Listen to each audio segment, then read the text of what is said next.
Before we jump into the episode today, I want to share something with you from my heart. First of all, thank you so much for listening to the podcast. I really can't tell you how much your support means to me. We've been doing the podcast now for almost 4 years. I can't even believe it. And I'm so grateful for each and every single one of you that listens, shares an episode with your friends, sends me a DM or a text message letting me know how an episode resonated with you or any aha moments.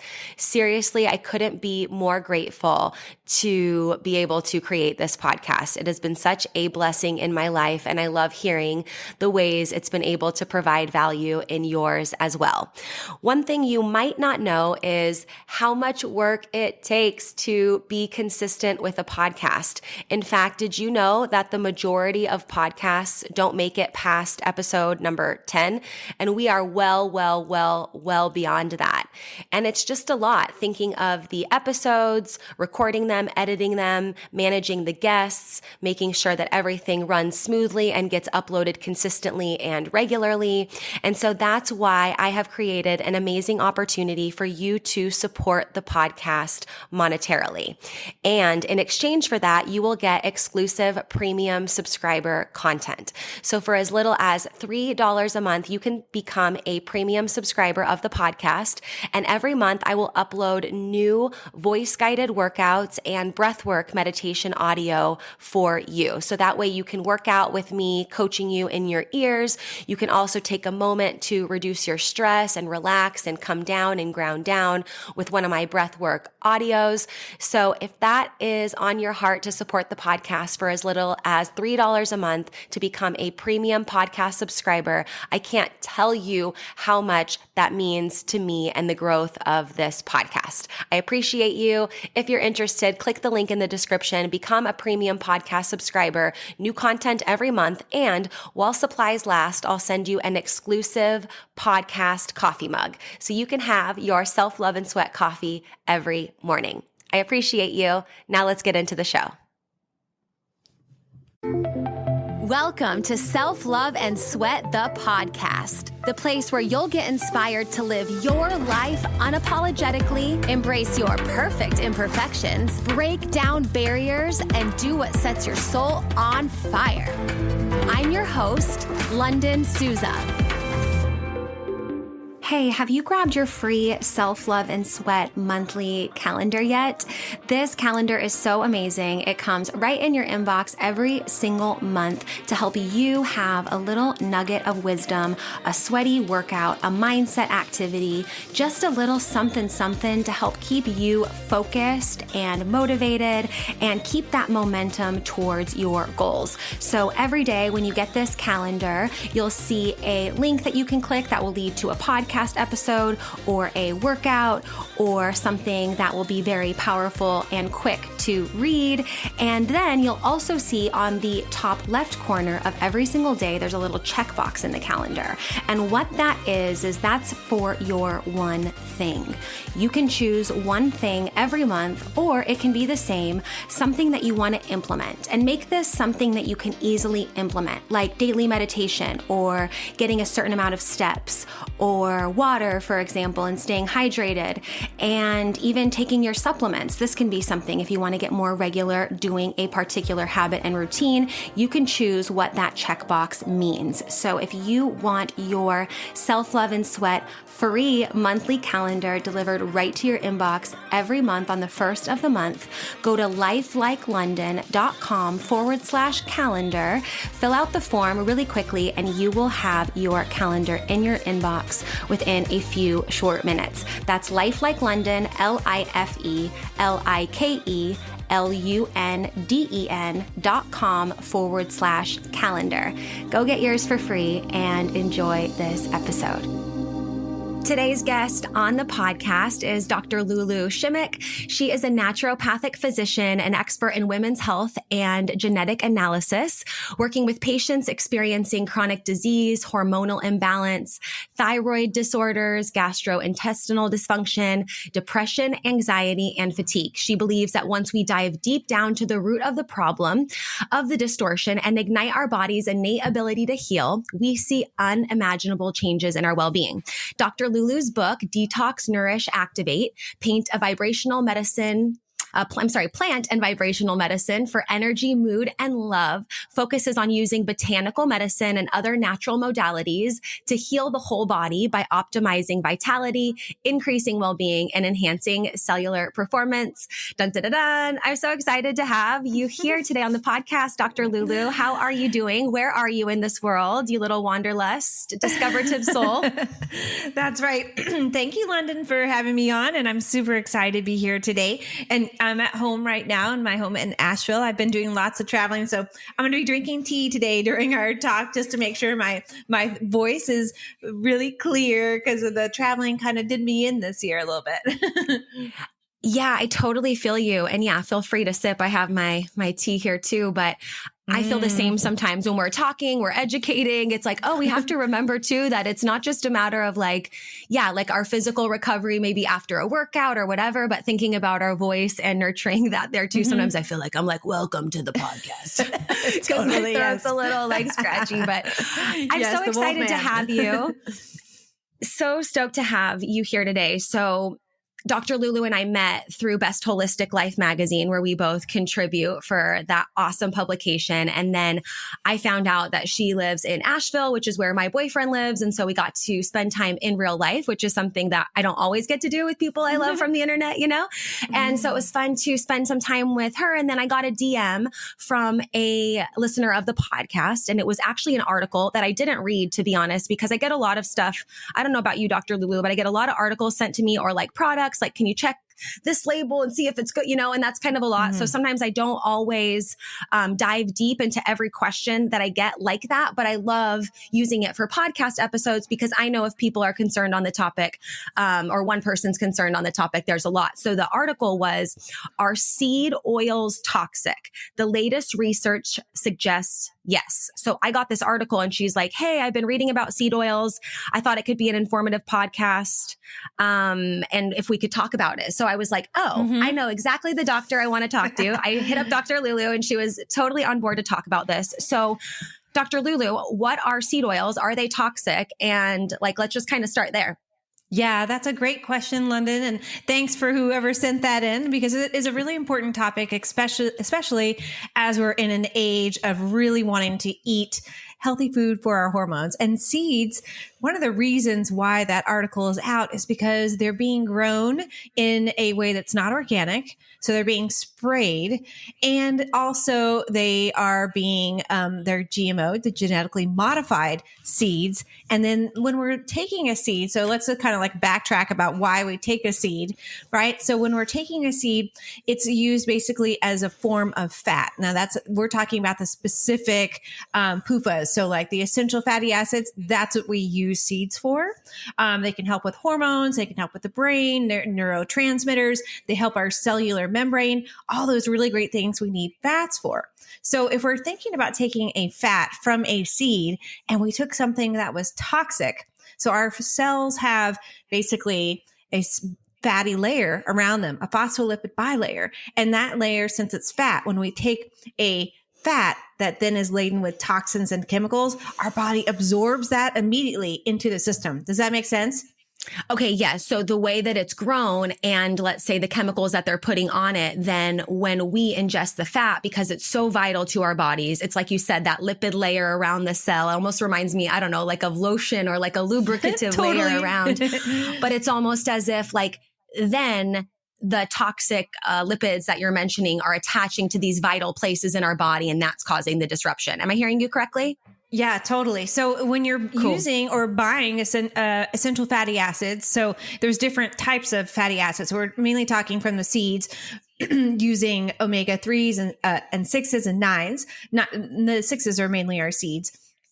And so when we're using those seeds, like let's say almonds or Brazil nuts or chia seeds and flax seeds, when they are sprayed with chemicals, it's basically just like everything that I just mentioned about the benefits then has that layer of toxicity intertwined with it, right? Increasing inflammation because we want to use essential fatty acids for many things, but one of the main things we use them for is to decrease inflammation.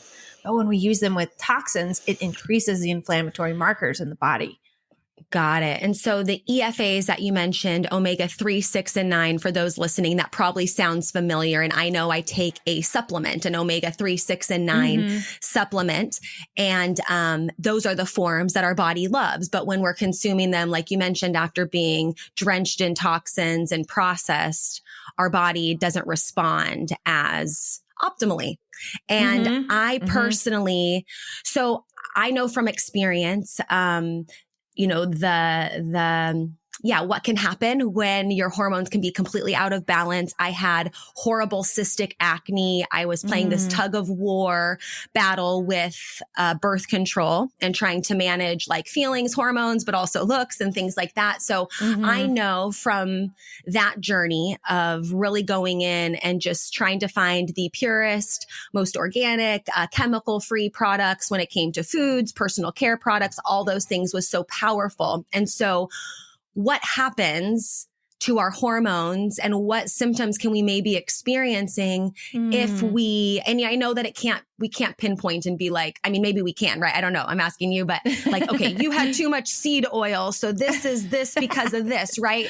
I know that we're kind of like a toxic soup and there's a lot of things going into it. And it's hard to say if the seed oil is going to tip the scale or if another, a toxic thought or something that might be stressing us out. So like, where do we start with, or let's say what happens to our hormones when we're continuously consuming products, without knowing their impact?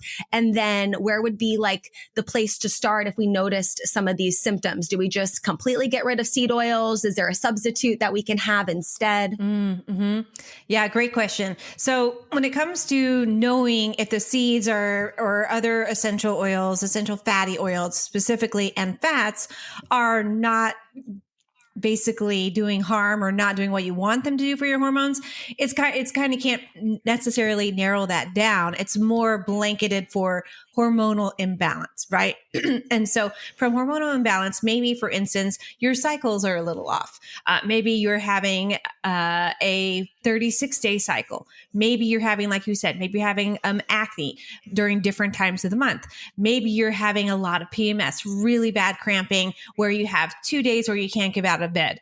Maybe you're having really heavy bleeding where you're going through many different pads and tampons throughout the day. So there's lots of different kind of like signs that your body says, okay, this isn't quite quote unquote normal, right? And we all have different cycles, but there is a norm that as women that we fall into, right? So when you start to have these things, and you probably, if you're listening out there, you probably know if you're having these things, right? Maybe you're having extra migraines, like I said, cramping, PMS, super moody. All these things can be a sign. And you can, to really identify, you want to do some testing, right? That's number one. You want to do some hormonal testing. Now, if you're not doing that, you can still use diet, nutrition, exercise as a way to bring those hormones back into balance. And using healthy fats is really important because when we eat a healthy fat, our liver then takes that healthy fat and makes it into cholesterol, which we need cholesterol because from that cholesterol, we then make our hormones and use those hormones to balance the body. Yes. And so, people hearing cholesterol, and I think sometimes, just based on, I don't know, the ebbs and flows of the industry, some people, it's like cholesterol, but we need it, right? So we need it. As you mentioned, it's critical in the production of our hormones.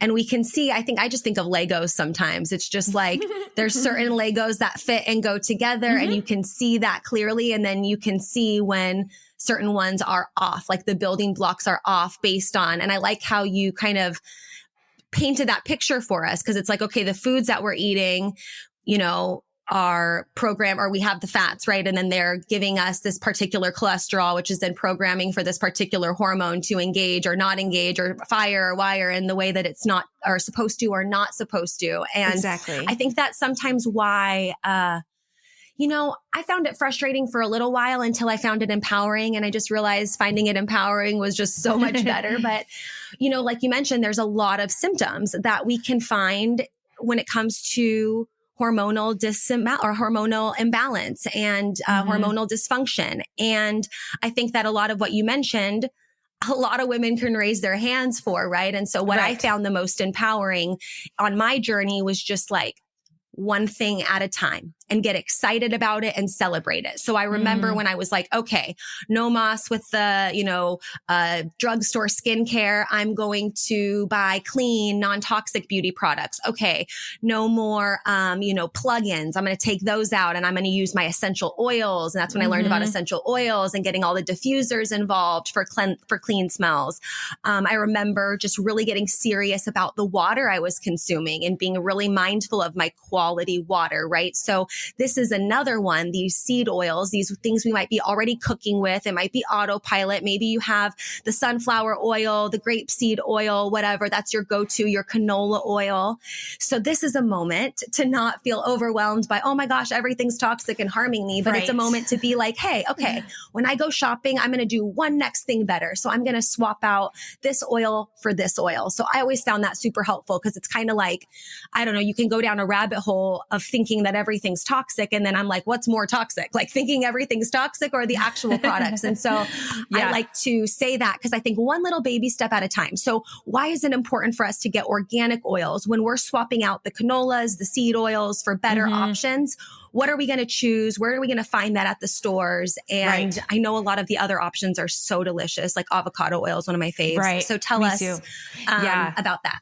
I love avocado oil. And I think one piece that I want to mention too is like there's different types of fats. Right. So we mentioned the omega 3s and 6s. Those are going to be your poly unsaturated fats, right? So then we have our mono unsaturated fats. This is going to be your olive oil, like you mentioned, the canola oil, hazelnut oil, almond oil. So that's that next level. And we can use those in smaller amounts, right? And when we want to really focus on the healthy fats, those omega 3s and 6s coming from the seeds, the cold water fish. Now, the other piece is when we have saturated fats. So saturated fats, these are going to be from our animal protein, beef, lamb, chicken, butter, all of those things. And so those are going to be ones we still want to use with our daily diet, but we don't want to use them in excess because then our body is going to be, and like you said, with those Lego building blocks, that's how a chain is of a fatty acid. Basically, it has stacks. You could think of it like that.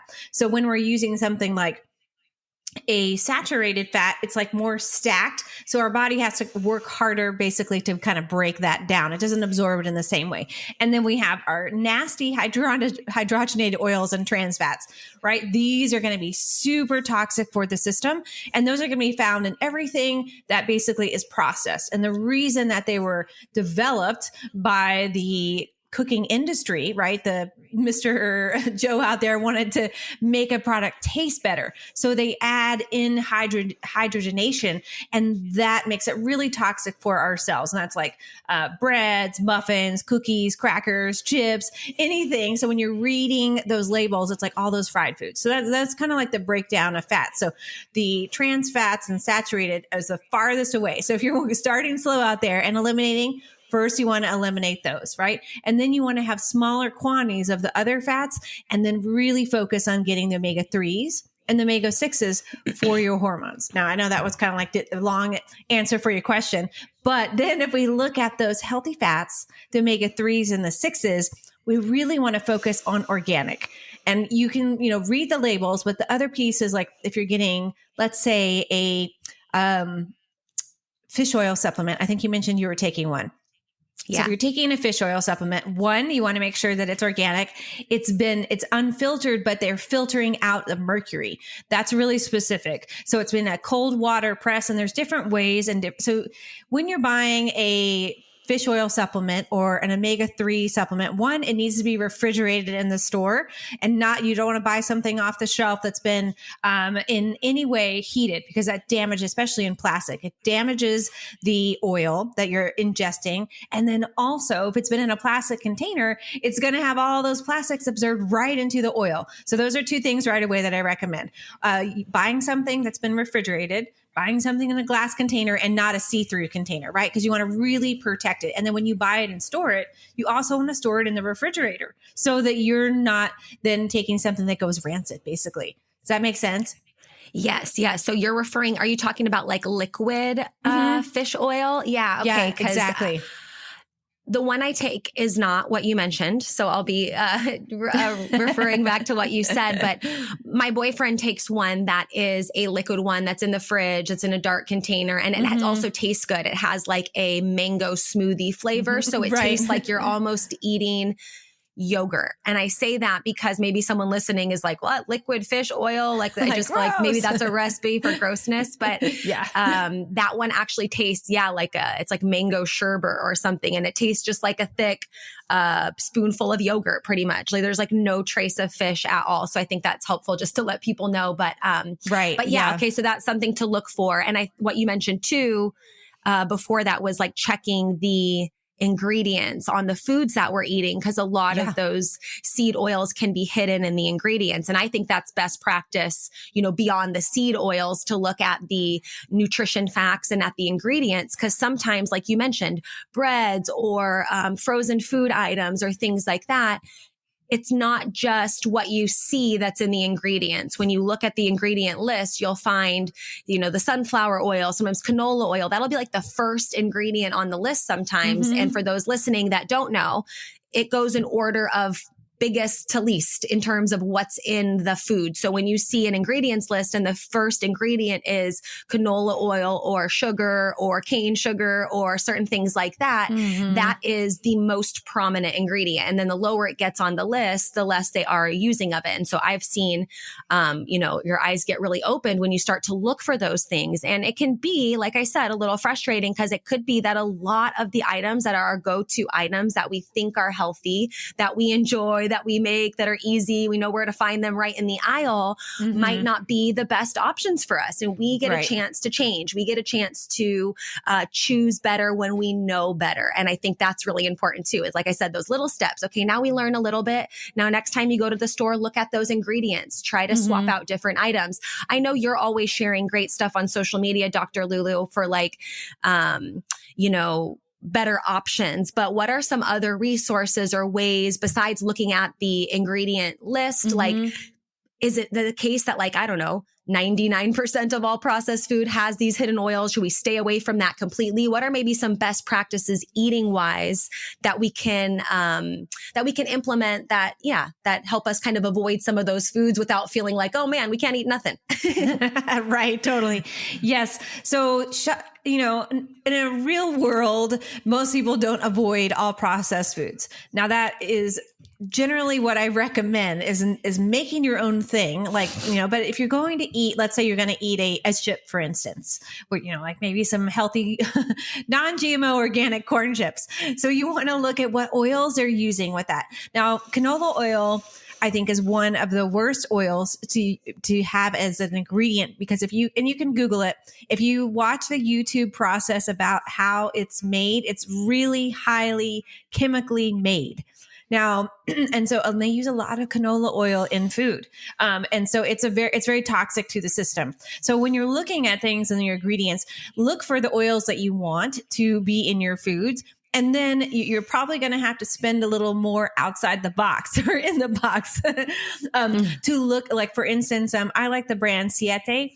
They make a grain-free and chip, and they're made with avocado oil, an oil that I know is organic. It's going to be a good source. It's not going to become toxic when heated. So there's lots of things you want to look at. So I would say if you're looking at the food box, and just what you said, Lunden, you're looking to see what oil is used first and the number one ingredient, and then the sugars, and then make some on your own and see what that looks like. Maybe you're like, okay, maybe once a week I buy a bag of chips and I eat that. But maybe you're like, maybe I think I'll start making my own kale chips or something, where you're making, when you choose the oils and the ingredients, it actually allows you to have a much better place of fat, and you can choose what goes in it. Hey, really quick, I want to interrupt the podcast for just a minute to tell you about one of my favorite supplements for hair, skin, nails, digestive, and gut health.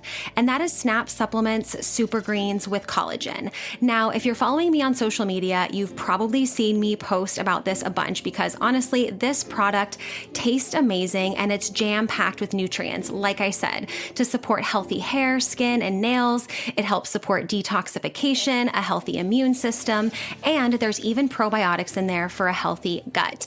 It's non-GMO, no sugar added, soy-free, grass-fed collagen, and every scoop is going to give you 7 grams of protein. And this is why I love it, because it's not like a protein shake. It's just a scoop of powder. It tastes amazing. I put it in water, or if I want more hydration, I'll put it in coconut water and mix it up.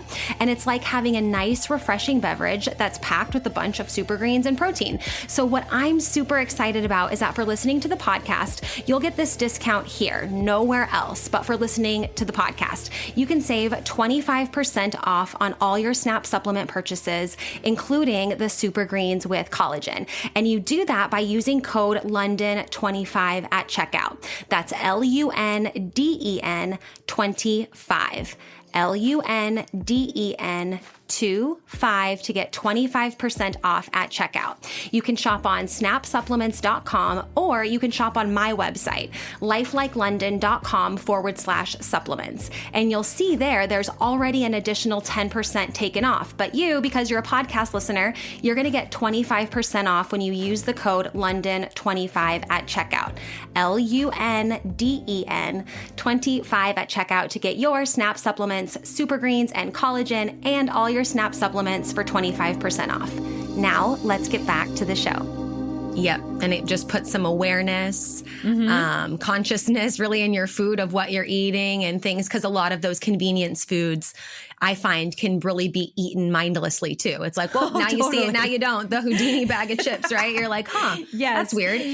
So it's a moment to, and I love that in life coaching and what I do. It's just like, how can we intercept those moments where it's like, oh, okay, no, here's what I normally do, but I'm going to replace something else instead. And just kind of allowing that to, to heal within your habit system and what you're doing. It's like, we're going to extract that and put this in instead, and just getting ourselves to choose that next best thing. Yeah. One thing that you mentioned that stuck in my head, and I wanted to bring it up because, okay, so we've talked about seed oils and seeds. And I know that you had mentioned before, you're like almonds, Brazil nuts, chia seeds, sunflower seeds. Are almonds and Brazil nuts that we call nuts, are those actually seeds? Is that in the seed family? Because I know sometimes we think things are vegetables that are actually fruits, blah, blah, blah. So I think it's always nice to really know. Right. Yes, that's great. So there's a difference between those. Some of the seeds are omega-3s, and more of those seeds are omega-3s than opposed to omega-6s. Those are going to be more of your nuts. But for instance, like pumpkin seeds, those fall into our omega-6 category. I love using pumpkin seeds. They have a lot of zinc, really great for boosting the immune system. So some of the seeds and nuts kind of rotate into different categories.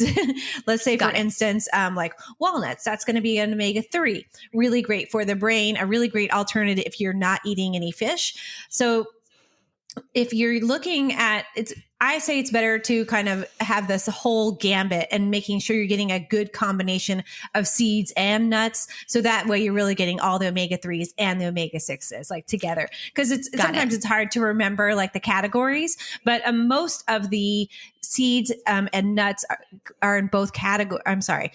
Some of the seeds are in one category and some are the other. That's why we can use them for different times of the month for our hormones. Because sesame seeds are going to help with this type of hormone production, as opposed to pumpkin seeds like that. Yeah. And I love that segue into this topic of seed cycling or seed rotation. I remember, and I incorporate a lot of nuts and seeds in my diet currently, but I haven't intentionally seed cycled like I did when I first was on this journey and quest and really trying out different things. But I remember it being so much fun and so powerful. And really, it was a very powerful tool in my toolkit to find hormone balance. So tell us about seed cycling. I remember just carrying 2 little containers, little stackable to-go containers. And one had, I can't remember. I'm going to see if I can remember what the first 2, I guess it was pumpkin and flax seeds are the first, and then sesame and sunflower for the second half of your cycle. Yes. So I remember putting a mixture of both of those seeds in containers and then using them for salad toppers or throwing them in a smoothie just to incorporate regularly. So how can seeds help us with our cycle, our menstrual cycle, our hormonal balance? Let's talk about that. Oh, that's such a great question. And I love using seed cycling. It's so fun and so easy. And I find it really empowering because you're taking something that like it's a food. Anytime we eat a whole food for our hormones, it helps us to have more awareness and it's empowering. So from the seed perspective, we're using the omega-3s and the omega-6s to help with estrogen and progesterone production. So like you said, we use the pumpkin seeds and the flax seeds, sesame seeds, and then sunflower seeds. So one thing you have to know is when you're cycling. So step number 1 is keep a track with either a Flow app or some app on your phone to know when you're cycling, when you're bleeding. So day 1 is going to be the start of your menstrual cycle. That's when you're going to be having the sunflower seeds. Okay. So you're going to bring in those sunflower seeds during the menstrual phase. Then as you move into the follicular phase, which is usually around 7 to 10 days, that's after you've finished your bleeding, then you're going to start the pumpkin seeds. Then as you move into ovulation, which for most people is about 3 to 5 days. So you need to know when that is, keeping track, usually in the middle of your cycle. You can see that with a change in your cervical fluid, however you're keeping track, or maybe you're using a basal thermometer. That's when you're going to move into the flax seeds. Those are going to be really great for really helping to nurture the hormones and helping with ovulation. So and then the last piece is in the luteal phase. So after you're ovulating, before menses, you're going to bring in the sesame seeds. So super easy to bring those in. And I really suggest you grinding them up. That's a really great way. Or like you said, putting them on salads. When you grind them, you don't want to heat them. You don't want to heat seeds. You want them to be really nice and raw because remember how we talked about the fats? They're really important for pure quality. And when heated, it can damage the quality of the oil, right? So when we eat those seeds during different times of the month, it helps with estrogen and progesterone production and helps balance hormones. So it can help with PMS, it can help with our cycling, it can help with bleeding, it can help with our skin, all of those different things. Yes, I love that. And I love all of those seeds. I love that you mentioned grinding them up because I had heard that too, especially with the flax seeds, that having them ground up unlocks some more of those fats versus eating the seeds whole is great for fiber, right? They'll probably look the same as they did on the way in, on the way out. And that's powerful too, right? Get a little fiber in our life. But I remember that too. And so that's cool to have that strategy because I'm speaking to my former self too, and anybody now where you're just like, I just want, these feelings, I want to have everything fixed. And it was just like a moment where I had to be like, slow down, sister self, and just one thing at a time, one little step at a time. And these tweaks with nutrition, I'm telling you, were huge, especially for my mood. I noticed that tremendously. That was what I was always struggling with this tug of war with birth control. Of course, I had acne, but even after that went away,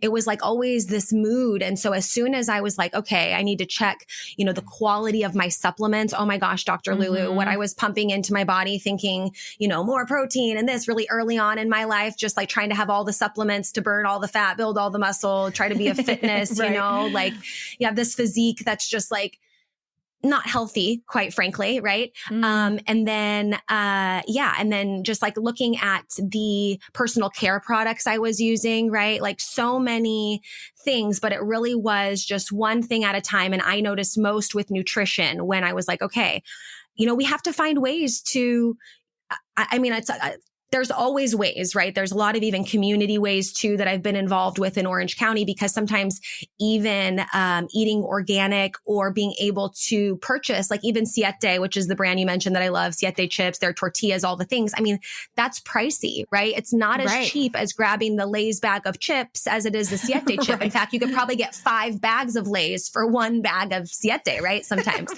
So that's also something I want to bring to the table because we find ways. We will find a way. There was a organic farm I had found that was their mission was to get the organic farm to be at the food bank so that the food banks can start to give away and donate more quality food versus just like preserved, canned foods and things like that.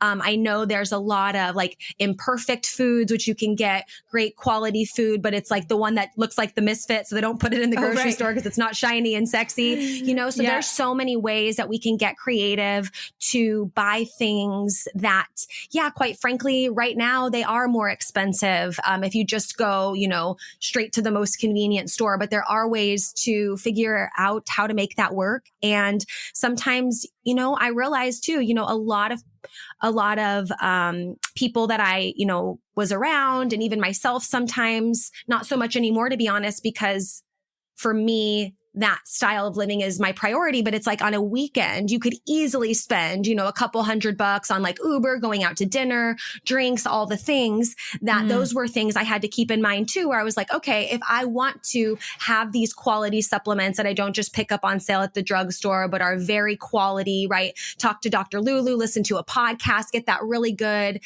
quality stuff, quality food. It's not always super cheap. And so I think that's important to say too, is like a lot of these eating habits, and how we're treating our bodies, like that we're in autopilot, and it's time to switch that autopilot and change how we kind of show up in the world, I think, right? So if we show up, putting all of our money in convenience food and going out and being out and like all this stuff, well, of course, we're not going to have the money to nurture. And I started small too. It was like some things I could afford. I was in college at the time, like some stuff I could afford to buy organic, some stuff I couldn't. Sometimes I'd go with my friends and we'd buy like organic products in bulk and split it like at the farmer's market, because we would get a better deal. Like it was just really important for me to find a way, because I knew that, because I talked about my mood, I just knew that like the Lunden I knew I was and wanted to shine was like in there, but it was somehow blocked behind a lot of toxic product, toxic thoughts, a lot of things that I'm so grateful for the tools I have now to kind of like excavate that onion there.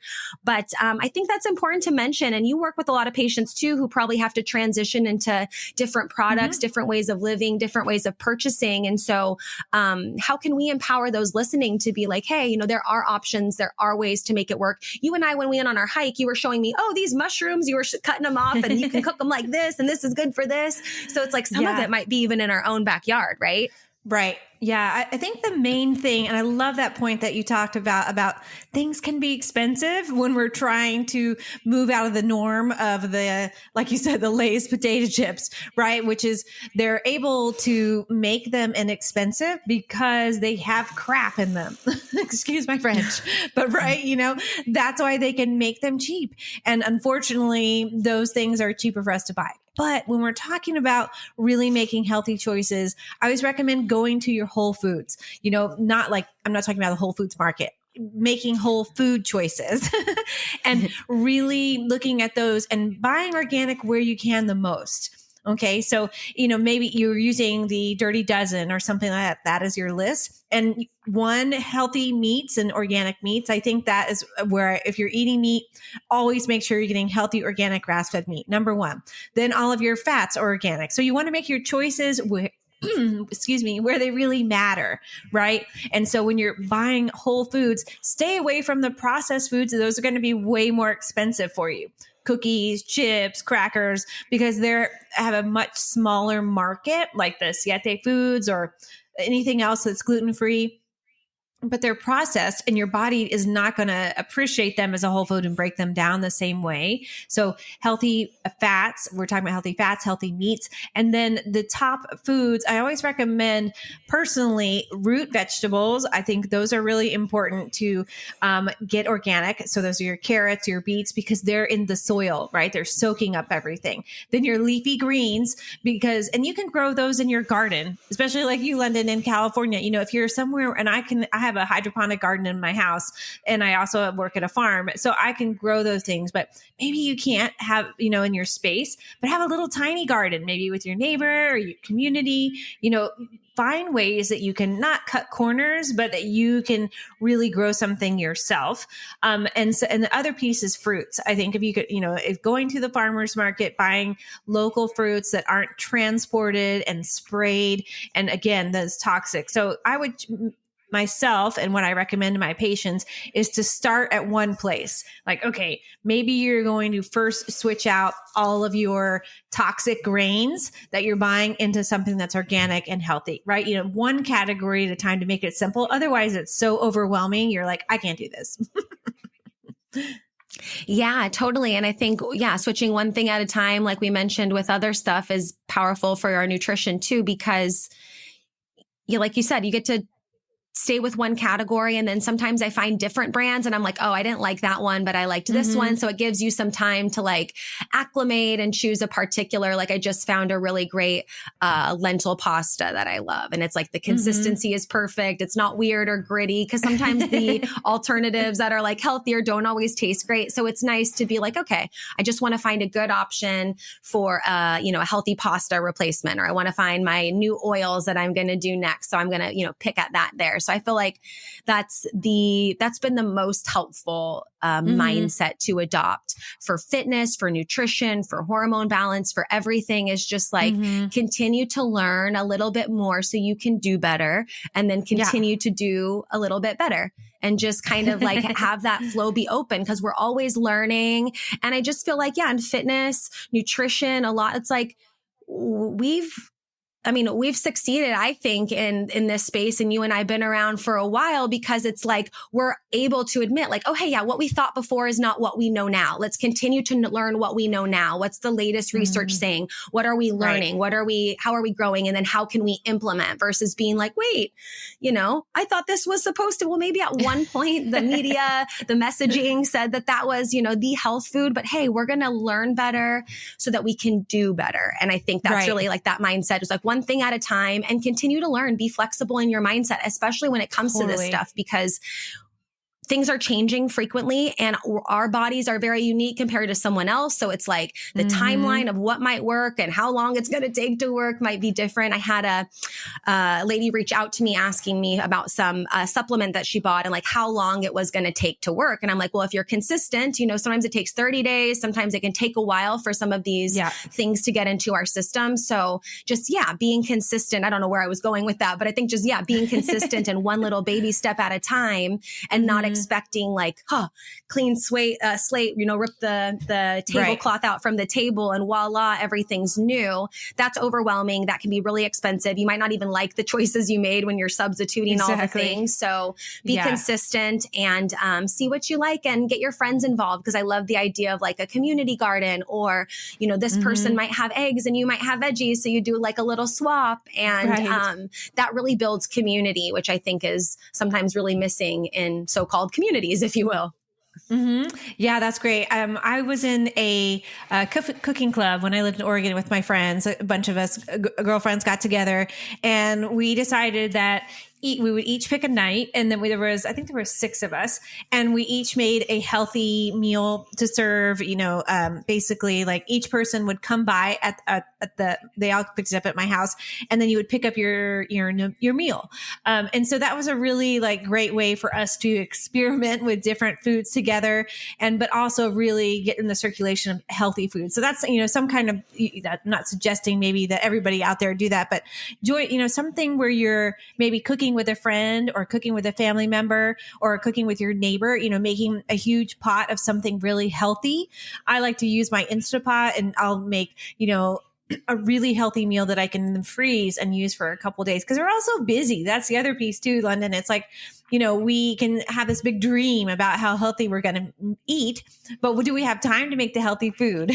I always hear that from patients. I don't have time to do X, Y, Z, right? But you have to want to make the time for your health. So, but if you can find little ways to make it easier for yourself, I always make double of whatever meal I really like. And then I can freeze it and have for another night when I'm so busy. I'm like, oh yeah, remember I made that awesome butternut squash soup. Now I can have it, next week.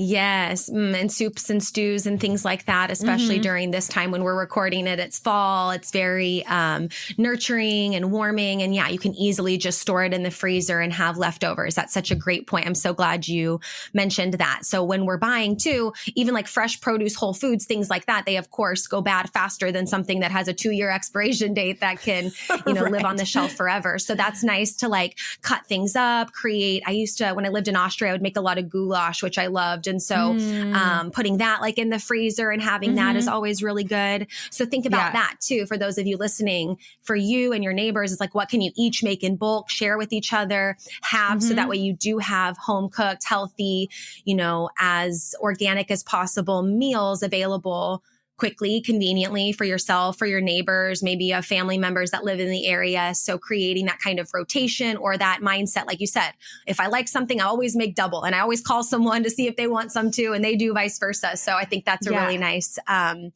mindset to adopt is cook more, make more, save it, have it for later, have it more convenient for you, like your own convenience meals that you made instead of going to the grocery store and opening up their freezer. Yeah, so true. And then you can add in those healthy fats that we've been talking about. Like, if you're going to be sprinkling in some of those seeds over this meal that you already made, or maybe you're stirring in some coconut oil, things that you can add in those fats, or like making a healthy smoothie, adding in all your fats to that. So it tastes good, right? You mentioned the fish oil. I think that there are a lot of people don't like to take fish oils for that specific reason. It's so they have a fishy taste, or you'll burp up the fishy flavor. So you can buy the flavored ones, like you mentioned. Just make sure it doesn't have a lot of added sugar. And then adding them to a smoothie, I think that is the best way to hide the flavor. Using your really great quality fruits, maybe some greens, you're not going to taste the fish oil once it's mixed in with everything else. Yeah, good point. So we don't have to gulp it down. One big spoonful of like grown-up medicine. We're all gulp, gulp. Dr. Lulu, thank you so much for your time today and for being here and just sharing so much wisdom and your genius. I'm so excited to hang out again when I'm back in North Carolina and go on a little adventure with you. But let everybody know where they can find you. Dr. Lulu has a podcast. She's on social media. Where can we connect with you? Sure. Yeah. Thanks, Lunden, for having me. It's been so fun to talk about fats. I love them. They're fabulous. And you listeners can find me on my website, which is doclulu, DOCLULU.com. Super easy. And then Instagram at Dr. Lulu Shimek, SHIMEK. I'm really easy to find there. And then also my podcast is The Genetic Genius. And that's also on Instagram or on my website too. And I have lots of really fun guests talking about all types of alternative health from body, mind, and spirit. Yeah. Thank you so much for being here. Thank you for your wisdom. Thank you, Roxy, for the question, for sending that in. And for those of you listening, you can always, I don't want to open your floodgates of your DMs, but I know that you're very active with people who are, who are asking questions and wanting to serve on your podcast. So if you guys have any, I'll at least open my doors on Instagram. You can DM me on at Life Like Lunden to give any feedback you would want for podcast topics or things like that. I think it's really awesome to know what you're thinking and what you want to learn more about. And most of the time, I don't always know the answers, but I'm lucky, I feel like, over the years to have a network of awesome people like you, Dr. Lulu, where I can really be like, hey, I don't know the answer, but I know someone that I really trust that can help us with this answer. So thank you for being here. Thanks, Roxy, for that question. And thank you guys for listening. Connect with Dr. Lulu. Listen to her podcast. You'll find all those links in the show notes. And have a great day. Bye. Thank you, Lunden. Thank you so much for listening to this episode of Self-Love and Sweat, the podcast. Hey, do me a favor. Wherever you're listening to this podcast, give us a review. This really helps a lot. And share this with a friend. I'm only one person, and with your help, we can really spread the message of self-love and sweat and change more lives all around the world. I'm Lunden Souza, reminding you that you deserve a life full of passion, presence, and purpose, fueled by self-love and sweat.